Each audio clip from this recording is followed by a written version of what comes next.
Halo guys, welcome back to my channel, tempat belajar untuk lolos tes CPNS dan P3K tahun 2023. Nah, kali ini kita akan membahas video soal P3K perawat terbaru sesuai dengan soal-soal atau FR yang muncul di ujian kali ini.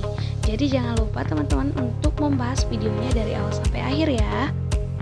Nah, kali ini kita akan belajar sedikit materi mengenai gawat darurat, yaitu mengenai THC ya teman-teman, karena soal ini katanya muncul pada tes P3K kali ini. Nah, kita belajar untuk warna merah, itu merupakan prioritas utama pengobatan. Jadi, pengobatannya harus segera pada kondisi ini, yaitu pada pasien dengan kondisi kritis. Seperti tersumbatnya jalan napas, dyspnea, pendarahan, shock, dan hilang kesadaran. Nah, untuk warna kuning, ini bisa menunggu pengobatan. Dapat ditunda untuk beberapa jam, namun dengan kondisi pasien, tanda-tanda vitalnya stabil. Seperti itu ya, teman-teman. Kemudian untuk warna hijau, ini merupakan kondisi ringan di mana mayoritas korban yang terluka biasanya bisa berjalan sendiri. Seperti itu ya, teman-teman. Nah, untuk hitam, ini merupakan korban yang sudah meninggal atau tidak dapat diselamatkan lagi. Jadi teman-teman harus ingat, merah merupakan prioritas utama pengobatan dan memerlukan pertolongan segera. Tidak bisa ditunda ya teman-teman. Untuk kuning bisa menunggu pengobatan, namun dia harus mendapatkan juga pengobatan segera. Jadi kita prioritaskan dulu merah, baru kuning, kemudian pasien dengan triase hijau, dan yang terakhir itu adalah triase hitam. Seperti itu ya teman-teman. Nah, sekarang kita membahas mengenai luka bakar. Nah, soal ini juga muncul ya katanya teman-teman, jadi kita harus pelajari kembali. Kita tahu bahwa luka bakar ini jika menyebabkan luas yang besar dapat menimbulkan kerusakan berat pada fungsi kardiovaskular dan menyebabkan yang namanya shock. Jadi, efek sistemik yang ditimbulkan dari luka bakar adalah penurunan volume intravaskular, peningkatan resistensi vaskular, penurunan kardio output, dan asidosis metabolik. Jadi, salah satu penanganannya adalah dengan menggunakan resusitasi cairan yang bertujuan untuk mempertahankan perfusi organ secara menyeluruh dan menghadapi inflamasi sistemik secara masif serta hipovolemia. Jadi, ketika terjadi yang namanya luka bakar, maka kulit akan terbuka, terjadi penguapan, dan akan mengalami yang namanya dehidrasi, yang itu yang mengakibatkan shock, maka diperlukan resusitasi cairan, yaitu cairan kristeloid RL 2 jarul dengan rumus Baxter yaitu 4 ml dikali kilogram berat badan, kemudian persen dari luas luka bakarnya ya teman-teman. Kemudian kita juga harus mengingat rule of nines for burns, yaitu bagaimana cara menghitung luas luka bakar.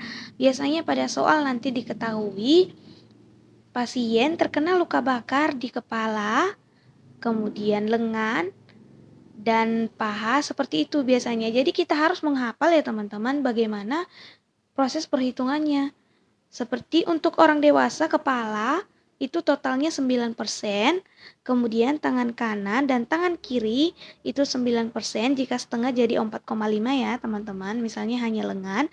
Kemudian untuk daerah dada itu totalnya 18% sampai ke bawah perut ya. Jika hanya dada 9, untuk ke bawah perut itu juga 9, jadi totalnya 18. Dan untuk kaki kanan itu totalnya 18 dari atas sampai bawah, kaki kiri juga 18 dari atas sampai bawah. Untuk alat vital itu 1% ya teman-teman.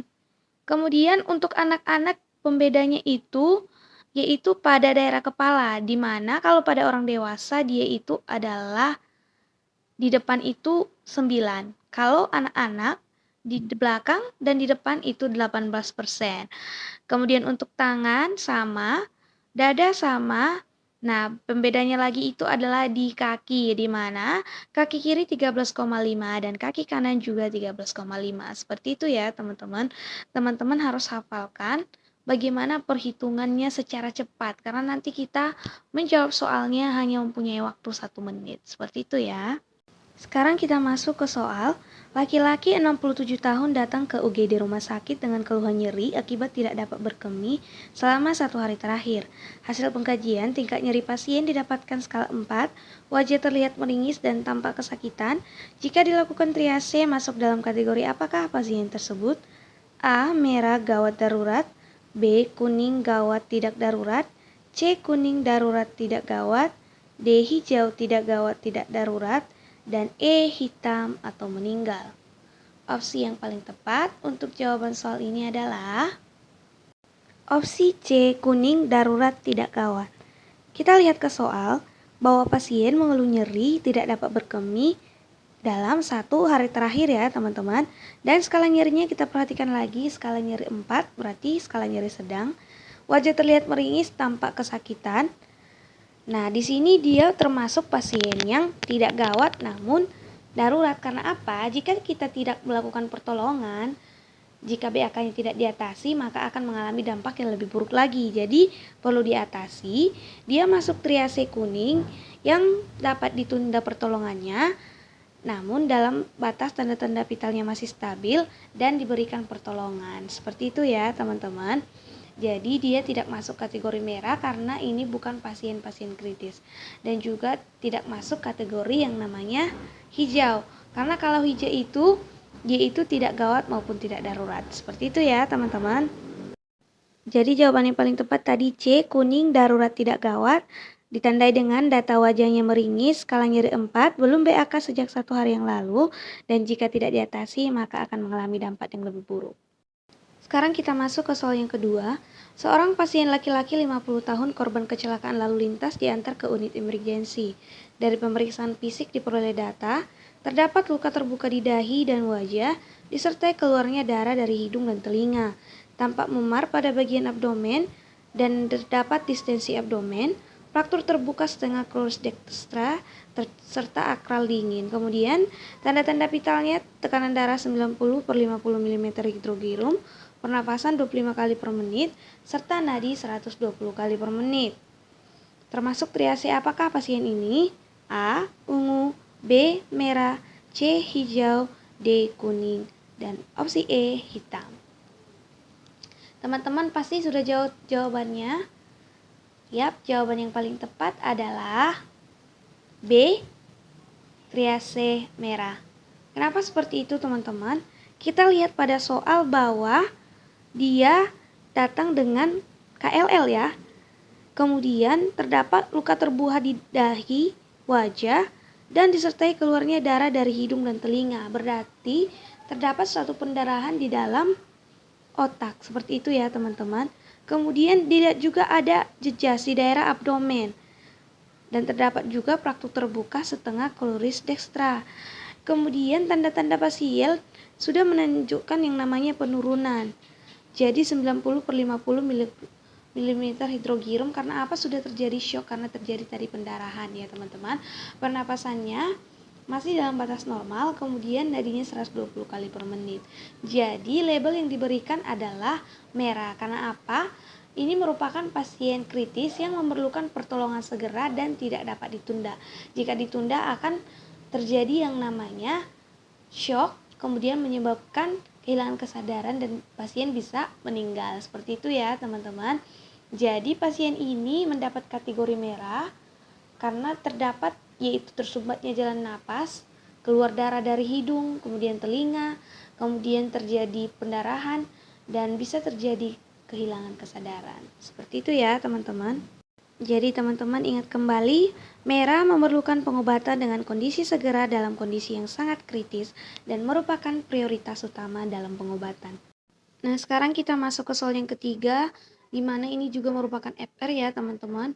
Jadi diagnosa keperawatan jiwa itu muncul. Kita langsung saja ke soalnya. Seorang laki-laki 30 tahun dibawa ke IGD rumah sakit jiwa oleh keluarganya karena melakukan tindakan kekerasan pada setiap orang yang ditemuinya. Hasil pemeriksaan psikiatri didapatkan pasien marah karena merasa dihina dan dimaki oleh tetangganya. Apakah masalah keperawatan utama yang terjadi pada pasien? Opsi A, mencederai diri dan orang lain. Opsi B, harga diri rendah. Opsi C, marah. Opsi D, perilaku kekerasan.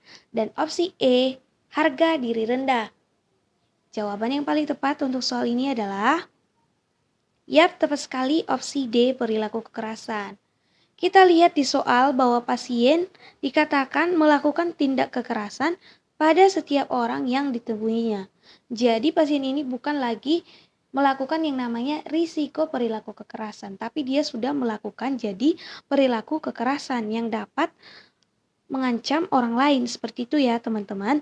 Dan dia selalu merasa marah karena merasa dihina dan dimaki oleh tetangganya. Jadi masalah keperawatan utamanya adalah perilaku kekerasan. Kenapa bukan opsi A? Tidak ada di sini mencederai diri dan orang lain. Opsi harga diri rendah juga bukan. Harga diri rendah ditandai dengan seseorang yang menarik diri, tidak mau bersosialisasi, dan merasa bahwa dirinya juga tidak dihargai orang lain. Walaupun di soal tadi disebutkan bahwa pasien merasa dihina oleh orang lain ya, seperti itu ya teman-teman. Jadi opsi yang paling tepat itu merupakan perilaku kekerasan. Nah, untuk perilaku kekerasan ini, untuk penata laksanaannya itu harus dengan sistemis dan berurutan, karena untuk meminimalkan risiko-risiko yang bisa terjadi pada saat kita melakukan intervensi pada pasien. Jadi untuk perilaku kekerasan perlu mendapatkan tata laksana segera ya teman-teman. Makanya untuk soal ini pasien segera dibawa ke rumah sakit jiwa. Nah, sekarang kita masuk ke soal yang keempat. Bayi Y dibawa ke rumah sakit dengan keluhan buang air besar lebih dari 10 kali selama 24 jam. Dengan konsistensi cair, mual muntah, keadaan umum lemah, mata cekung, membran mukosa bibir kering. Diagnosa yang tepat untuk bayi Y adalah opsi A, gangguan pola tidur, B, gangguan nutrisi yang kurang dari kebutuhan tubuh, opsi C, defisit volume cairan elektrolit, D, gangguan rasanya nyeri, dan opsi E, peningkatan suhu tubuh. Jawaban yang paling tepat untuk soal ini tentunya teman-teman sudah tahu ya semua, yaitu opsi C, defisit volume cairan elektrolit. Karena apa? Di sini di soal disebutkan bahwa BAB-nya lebih dari 10 kali selama 24 jam dan konsistensinya cair, mual muntah, dan keadaan umum lemah. Di sini bayinya sudah mengalami yang namanya mata cekung dan membran mukosa bibir kering. Jadi harus segera dilakukan pertolongan untuk meningkatkan volume cairan di dalam tubuh. Karena jika terdapat dehidrasi bisa mengakibatkan bayinya menjadi shock. Seperti itu ya teman-teman. Jadi kondisi ini disebut biasanya dengan hipovolemia. Jadi kita harus segera melakukan yang namanya pertolongan untuk meningkatkan asupan cairan pada bayi.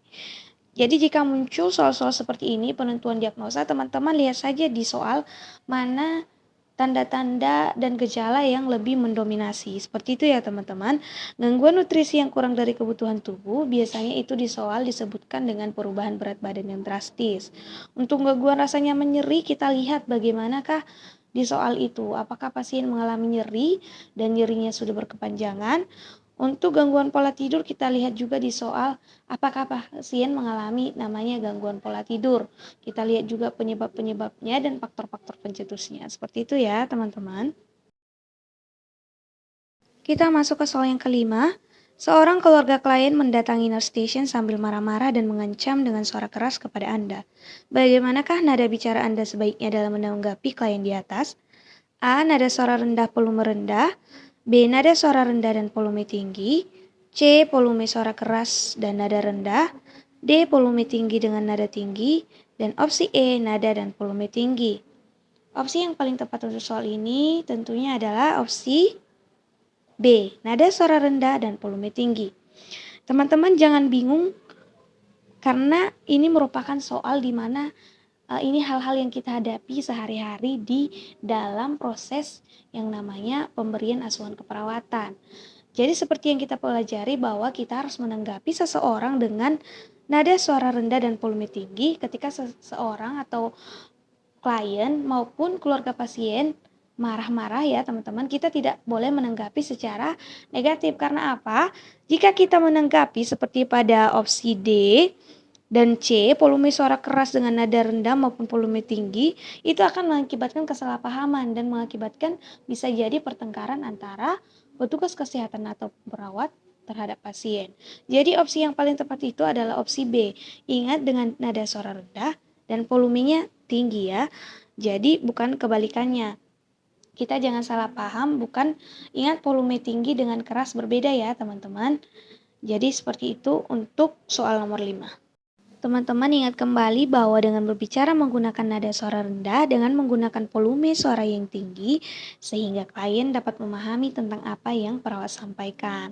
Tetapi apabila kita menggunakan volume suara keras atau menggunakan nada yang keras akan mengakibatkan konflik maupun kesalahpahaman.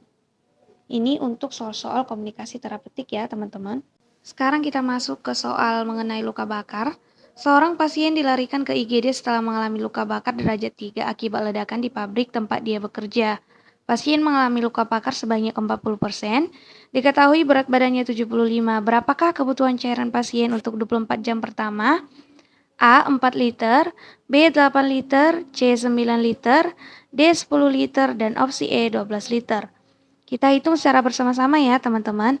Tadi rumus untuk luka bakar adalah formula Baxter, yaitu 4 dikali berat badan dikali persen luas luka bakar. Untuk soal ini mudah karena persen luas luka bakarnya itu sudah diketahui. Jadi kalau teman-teman dapat soal yang luas luka bakarnya persenannya belum diketahui, maka harus dihitung secara cepat. Makanya tadi di awal saya berikan tabel ataupun gambar untuk perhitungan luas luka bakar. Jadi 4 dikali 75 dikali 40%, maka didapatkan 12 liter untuk 24 jam pertama. Ingat ini 24 jam pertama. Jika ditanya 8 jam berarti 6 liter ya teman-teman, setengah dari si totalnya tadi. Jadi untuk soal ini jawaban yang paling tepat adalah opsi E, 12 liter. Nah teman-teman, sekian dulu untuk pembahasan video kita kali ini. Jangan lupa untuk tonton dari awal sampai akhir karena ini sangat bermanfaat untuk teman-teman. Dan jangan lupa untuk subscribe, like, dan komen dan bagikan untuk teman-teman kalian yang membutuhkan juga. Terima kasih.